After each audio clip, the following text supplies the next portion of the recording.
Hello everyone, welcome to my channel. आज हम MSc and BSc का मोस्ट इम्पॉर्टेंट टॉपिक पढ़ेंगे।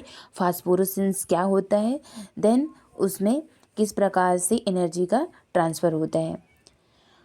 जब आपतित प्रकाश कुछ पदार्थों पर पड़ता है तो वे विभिन्न आवृत्ति के दृश्य विकिरण उत्सर्जित करते हैं। मतलब जो आपतित प्रकाश होता है वो कुछ पदार्थों पर पड़ेगा तो वो विभिन्न आवृत्ति के दृश्य विकिरण उत्सर्जित करते हैं। इस घटना को फास्फोरेसेंस के रूप में जाना जाता है। ठीक है, ऐसे पदार्थों को फास्फोरेसेंस पदार्थ कहा जाता है। प्रकाश बंद होते ही यह घटना बंद हो जाती है।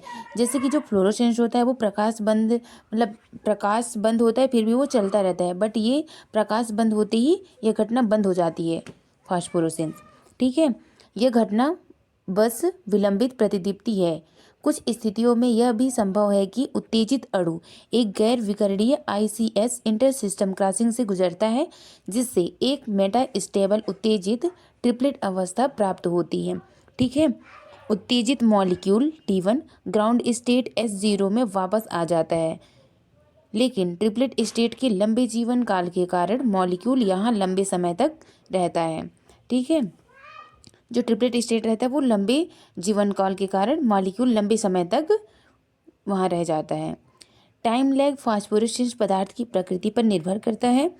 मॉलिक्यूल वापस S0 में लौटता है और स्फुर दीप्ति उत्पन्न करने के लिए विकिरण उत्सर्जित करता है। मैकेनिज्म ऑफ फास्फोरेसेंस, मॉलिक्यूल S0 से जब Hmu को ग्रहण करता है तो S1 में जाता है, फिर S1 के बाद इंटर सिस्टम क्रॉसिंग के द्वारा वह T1 मतलब ट्रिपलेट एनर्जी में जाता है, फिर ट्रिपलेट से वो ग्राउंड स्टेट में आता है, देन रेडिएशन उत्सर्जित करता है Hmu डैश। जैसे ये S0 ग्राउंड स्टेट बना हुआ है, जब इसमें Hmu प्रोवाइड की जाती है, ग्राउंड स्टेट में Hmu प्रोवाइड करते हैं तो अब्जॉर्प्शन करके यह सिंगलेट स्टेट में चला जाता है। फिर सिंगलेट स्टेट जो है वो इंटर सिस्टम क्रॉसिंग के द्वारा ट्रिपलेट स्टेट में चला जाता है।